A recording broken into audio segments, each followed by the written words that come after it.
All right, hey there, y'all. Welcome. I'm going to go ahead and get started because it just is right about 6 p.m. Eastern time. We may have a few people joining us, but we'll go ahead and get started on time for those who are here on time. This is the Earn More workshop. So I've been talking a lot over the last 2 years about being a good steward of the money you make, how to live within your means, manage your money in alignment with your highest values, so that you see you really, most of us really do have enough. We don't have enough to do everything we want to do, but we have enough to do the things that are most important to us. And if we shift our budgets to live in accordance with our true highest values, we start to see that we do have enough to do what's most important. Maybe not to satisfy all the desires that we are encouraged to have in a materialistic society, but to do what's truly important. The next piece that I moved on to was the piece of getting ready to invest, starting investing. I am not a financial advisor. I am not a financial planner. Therefore, I cannot tell you what to invest in. And even if I legally could, if I were licensed to do that, that is not my passion. That's not where my interest lies. I really want to get folks to the point where they are ready to start investing, and then they can work with an advisor or a planner, or they can DIY it, or they can work with, HR, their benefits administrator, get the information they need. But those were kind of the first 2 steps as I was talking about how to get yourself on track financially. Live within your means, pay off your debt, build your savings, get ready to invest, get your house in order, take advantage of your retirement plan at work. But then the third part of this is, okay, once I've shown God, the universe, my boss, whoever you pray to for more money, for abundance, once I've shown the powers that be that I will do a good job with what I'm given, I will be a good steward, how do I then move up? How do I earn more? So those of you that were in my Facebook group Monday night, I did a preview of kind of this pyramid piece that is behind me here. That's kind of part 1 of tonight's talk, but I didn't really talk about 2 and 3. So we'll get into all of that tonight. I'm going to take off my glasses at least for a while so you don't get the glare from the ring light. So let's talk about earning more.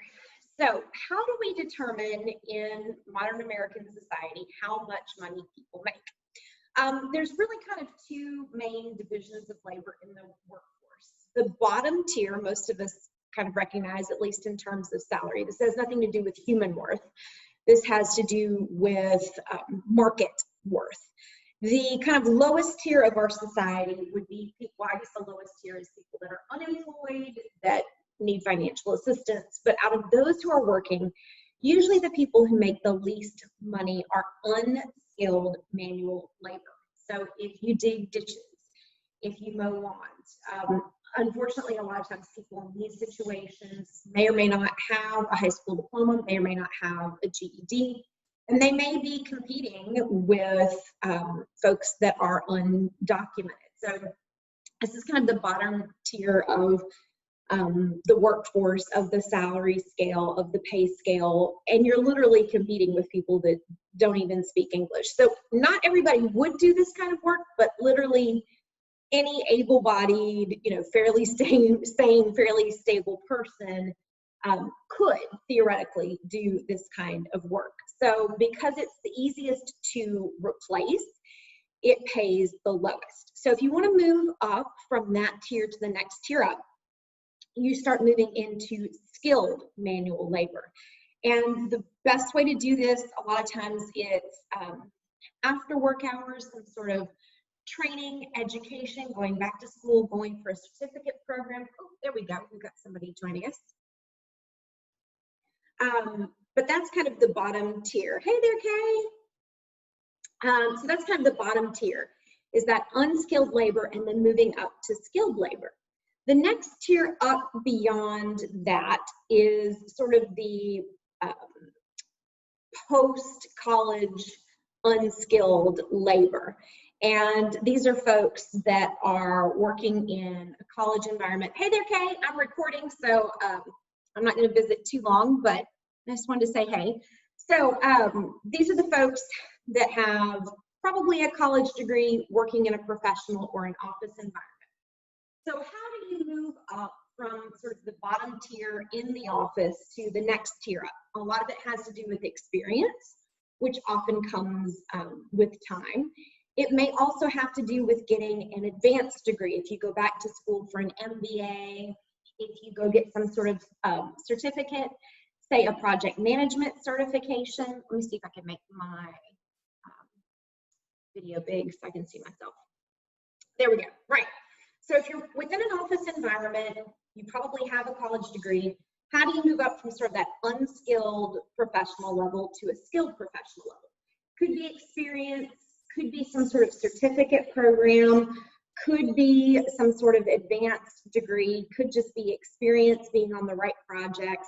And some of these other aspects like soft skills come into that as well. But traditionally the way to do this, you go back to school, you get a master's degree, you get an MBA, or you get some sort of certificate like a project management certification.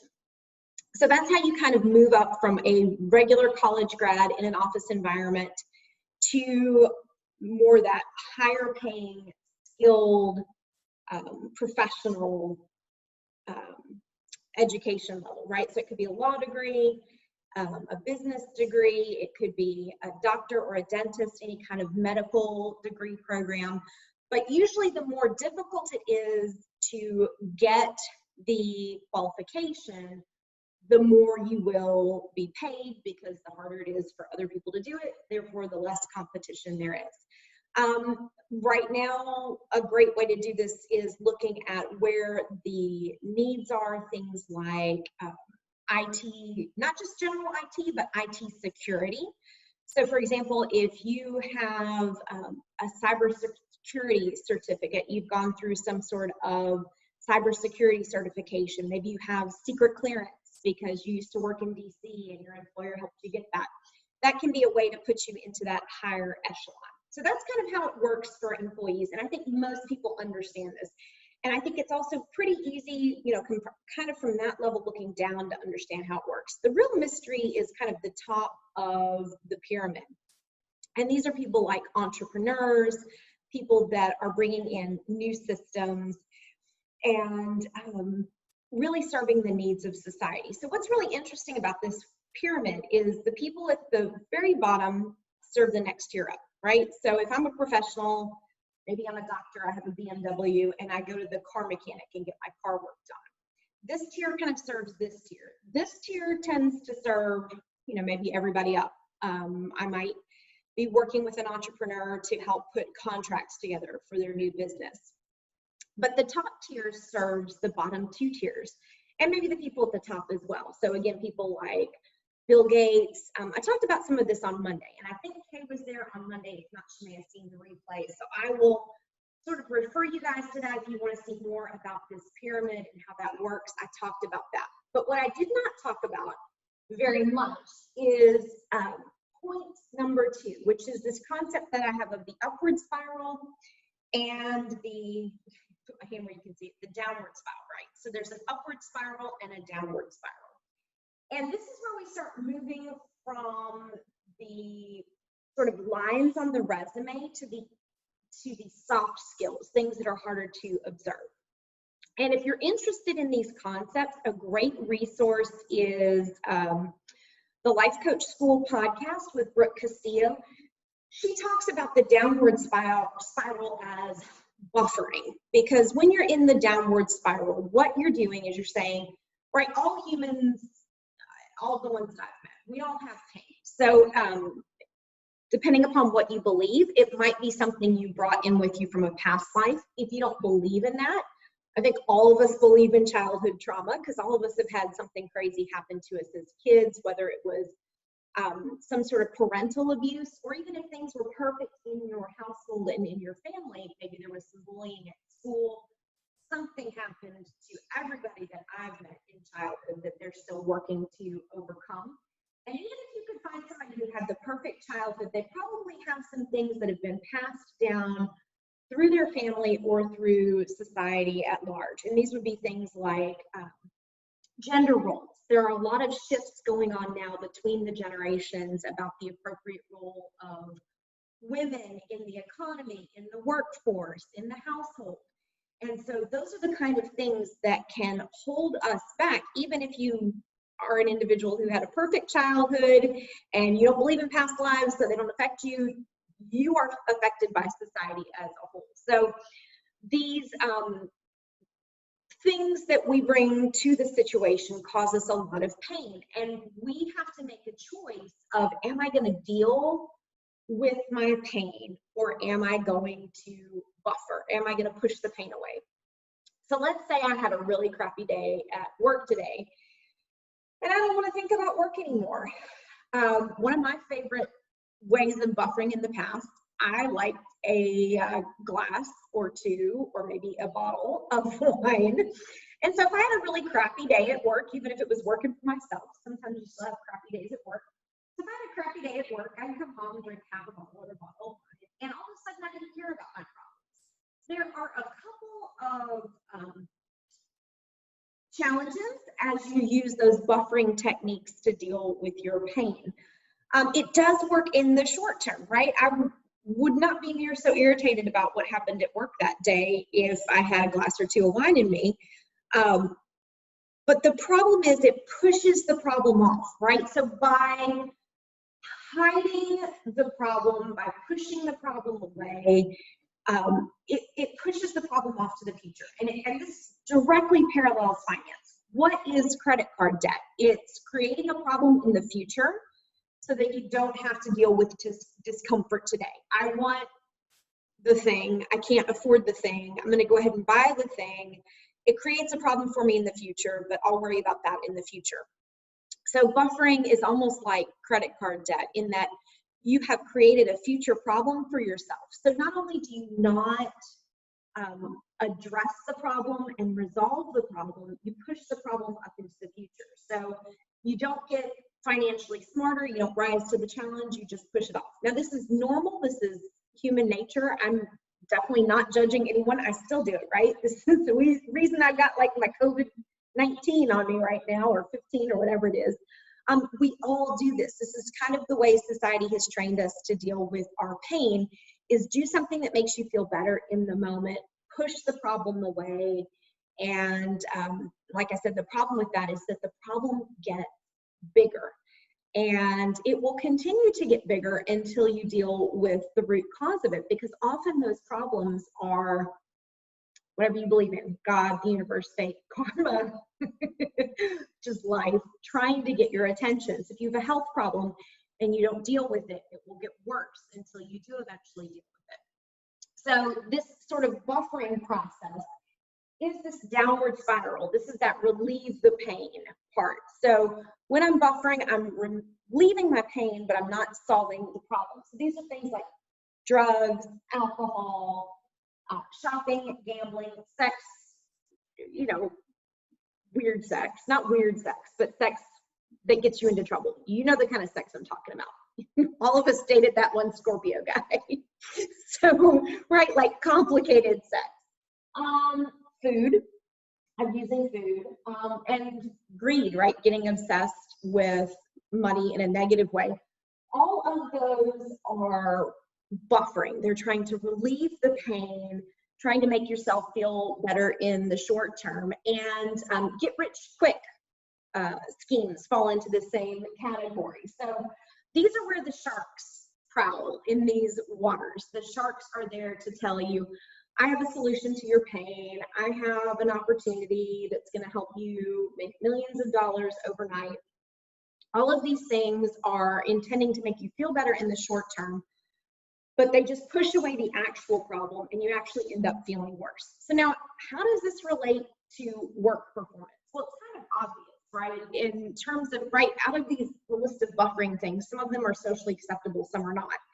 If you have a lot of pain and a lot of problems in your life and you try to make yourself feel better by doing drugs, and then you don't pass the drug test at work and you lose your job, right? It makes sense.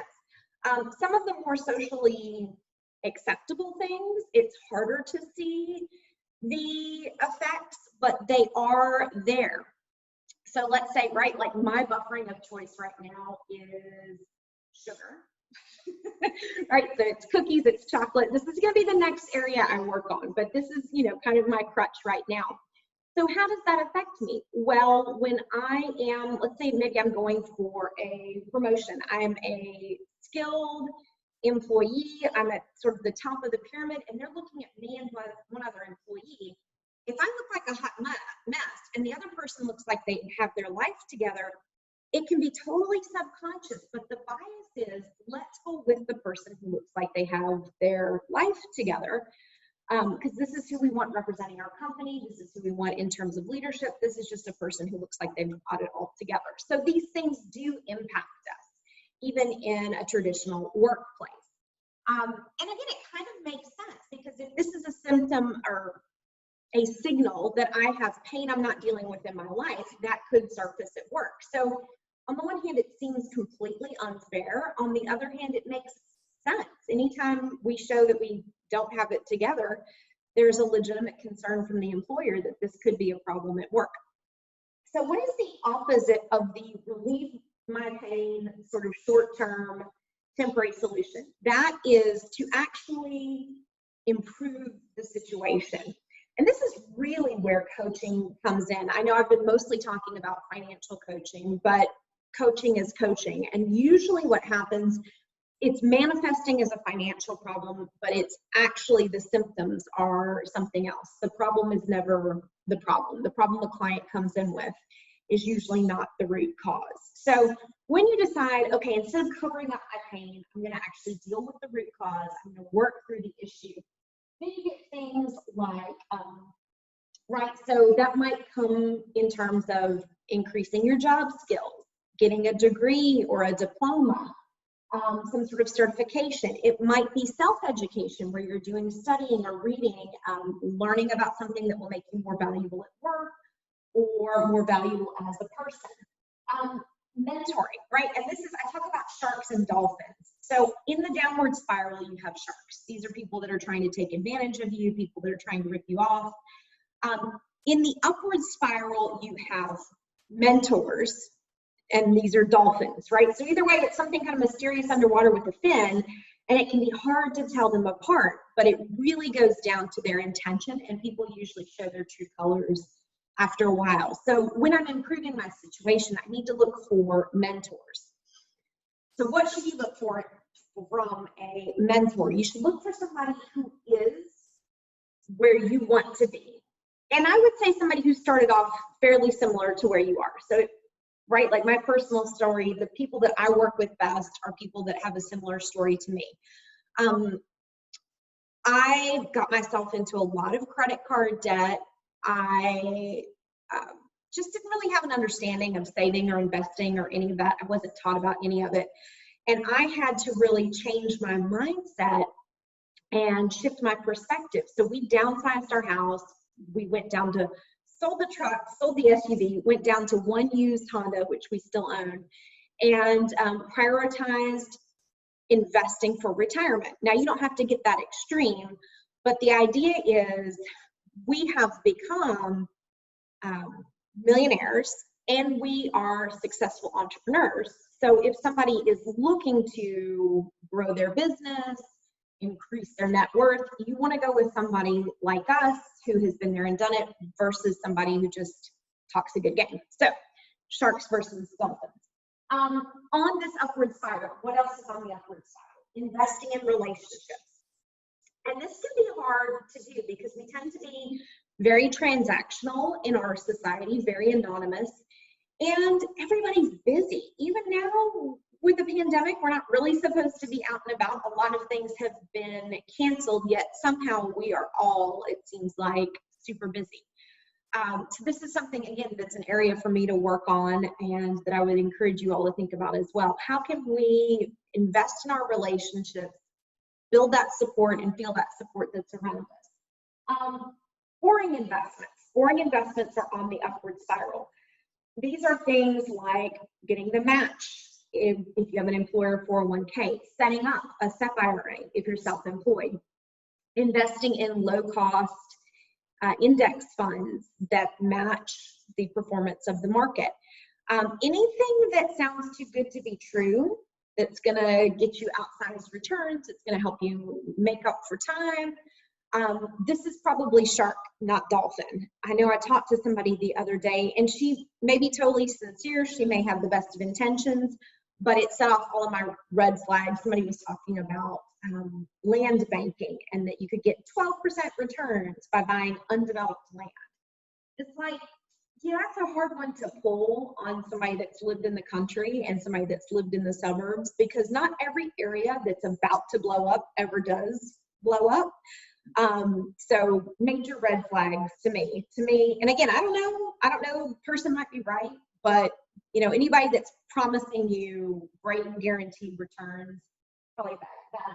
So on the upward spiral, boring investments, therapists, coaches, mentors, these are all in the dolphin pool.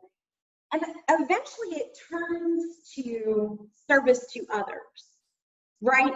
It's you have to kind of shift your perspective from just how can I get what I want to get to how can I be of service to others.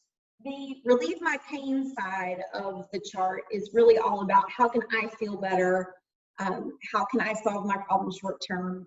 The improve my situation side is all about service to others, giving back. Again, this is not a transformation that I 100% embody, but this is kind of aspirational for me. This is what I'm working on. And I really do believe, and it's funny, right? Because what does this sound a lot like? The upward spiral sounds a lot like virtues.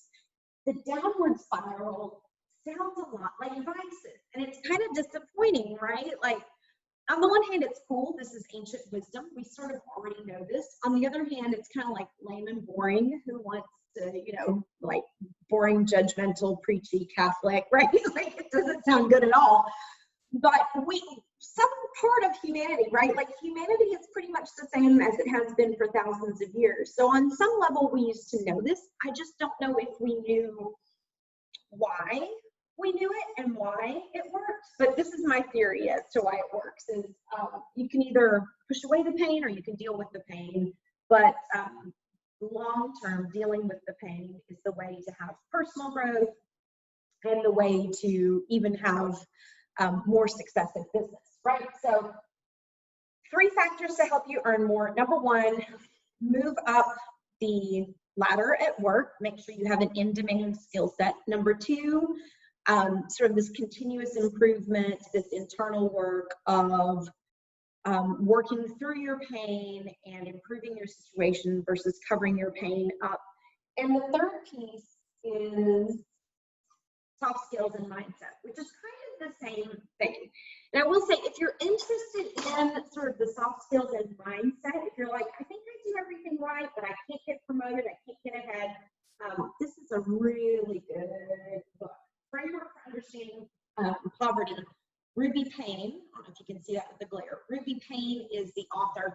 She also has another book that is specifically takes these same concepts and brings them into the workplace. So Ruby Payne was a teacher, and she sort of realized that most teachers come from a middle class or an upper middle class mindset and background, and they don't fully understand and relate to kids that have grown up in poverty or in more of a lower middle class lifestyle. And there are differences in mindset. There's differences in how people tell stories. There's differences in the kind of language that's appropriate. Again, not that I nail this 100%, but I find it really fascinating because I think sometimes we think of it as just straight snobbery, and it can be, but sometimes there are true differences, and hiring managers, people that are promoting you, people that are looking at a pool of candidates for promotions, they don't always understand what factors they're judging you on. They just know kind of who they have a good feeling about, who they have a bad feeling about. So if these kind of soft skills, mindset issues are important to you, anything by Ruby Payne, get it in there so the glare is on it. Anything by Ruby Payne, really good, highly recommend it. And I was gonna bring the workbook, but it must be not here in the office, back in the house. But same author, you can find it on Amazon or at your library. If you can find this book, you can find the other book. But she takes the concepts out of the classroom and really into the office. Another perfect place to get some of this same information, the same concepts, just from another perspective, is the book Rich Habits by Tom Corley. And if you don't want to go find the book, you can just Google Rich Habits or Tom Corley Rich Habits, and you will find pretty much all of this content is out there. And again, it's kind of common sense, but I think until you really start to live it, you don't totally get it. But it's the same kind of thing, right? I believe he's a financial advisor. He kind of went through, comes from, I think, more of an up-and-coming background, and he kind of wanted to understand, what is it that my rich clients are doing? I think, as a matter of fact, I think I remember the story now that I'm thinking about it. He had a client who was a business owner who was struggling, and he said, what do your successful clients have in common? What do your unsuccessful clients have in common? These were entrepreneurs that he was working with, I think as an accountant or a financial advisor. And so he did a poll. He did this whole study of what are the daily habits? What is it that rich people do all day? And it's these upward spiral things. It's things like exercising, eating right, taking care of yourself, being involved in the community, giving to charity, all of these kind of virtuous behaviors that really help build that upward spiral and directly feed into the success of the business. I think for a lot of different reasons, right? If you're getting exercise and you're eating well, then you probably have more energy to work on your business, right? You can be teaching at 6:30 at night, things like that. So hopefully this is helpful to you, but kind of to summarize, I would say at least what I'm covering for tonight as far as how to earn more. One is move up the chain. If you are unskilled, get skilled. If you have a skill that's really common and or not very valuable, try to retrain into something that's in demand in the marketplace and that is valuable and that will be difficult for other people to train in. And then once you get sort of into that entrepreneur top of the triangle, what you're really trying to do is serve a need of society. So if you're an entrepreneur, think about, who am I trying to serve? How am I trying to serve them? What is my solution? What is their problem? And then how big of a market is there for this service? How scalable is it? So that's kind of point one, is move your way up the ladder. And if you're an entrepreneur, try to serve as many people as possible. And then the second concept is the upward spiral versus the downward spiral. And then the third concept, which again is kind of related, is the soft skills and the mindset. So one other point I wanted to make as far as mindset, this is where I can really help clients. I've gotten some really in-depth training. So from the finance side, I'm an accredited financial counselor. That means I've taken a test and I know the money stuff.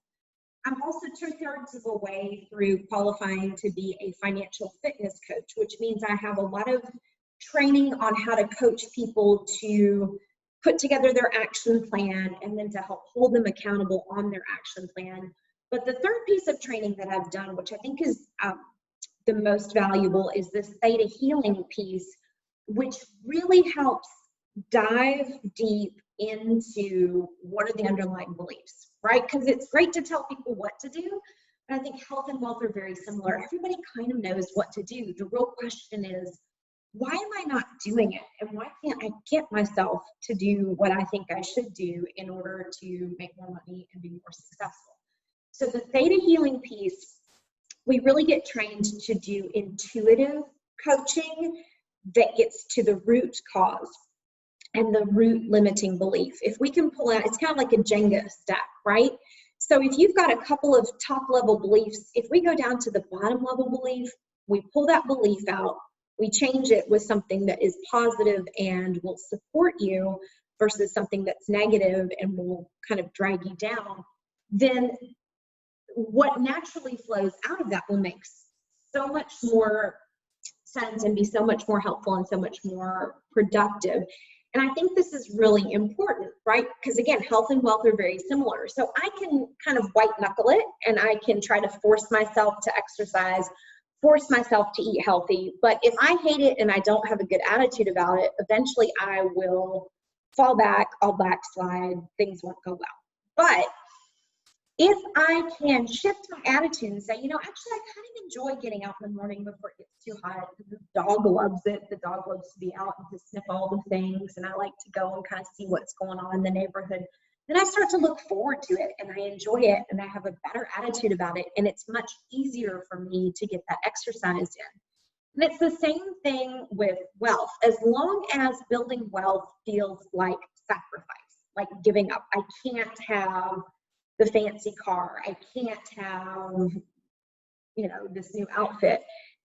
Yeah, you can force yourself to do it, and some of us kind of need to. That may be a part of it, but it's not sustainable if you're white knuckling it. Much better to try to figure out what's driving the behavior and how you can address the root cause and then to shift that root cause. So if anybody watching this, whether now or on the replay, is interested in working with me between now and the end of August, I'm going to be adding 5 people, there we go, 5 people to my elite private one-on-one coaching. If you are interested in that, you can send me an email, lisa@lisaduke.net, or you can go ahead and just book yourself an appointment, lisaduke.net/schedule will take you to my calendar, and just book in a time to talk to me. I've got 2 different programs depending upon where you are and what your goals are, and both of them include that deep coaching where we go in, we uncover the limiting belief, we pull it, we deal with it, and we replace it with something positive and supportive that will help you get to your goals. So if you are ready to get serious, to hire a coach, to find out what's been getting in your way, and to shift it, let's work together. The other piece of this as well, if you are employed, connect me with your HR people, because I am doing some financial wellness. A lot of companies have a corporate wellness program that's more focused on health, but a lot of those programs have been canceled due to the pandemic. And there's more of a need than ever for financial options. A lot of organizations are under strain. I think that's only going to get worse as this drags on and as the PPP money starts to dry up. So if you are in HR or you work at a company and you can connect me with someone in HR, let me know about that, because I may be able to offer that program as a benefit through your HR department instead of you having to come out of pocket to pay for it. So with that being said, Kate, unless you want to unmute and ask questions, I'll give you just a second in case you want to do that, and then I will sign off.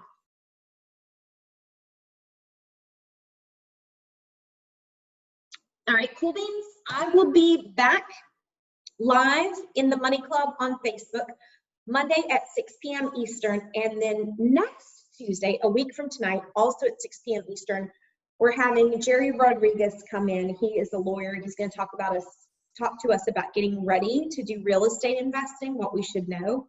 And he's also an entrepreneur at heart. He's really into entrepreneurial finance, so I imagine some of that will come up as well. So lisaduke.net/schedule to schedule a time to get information about my programs, to hire me.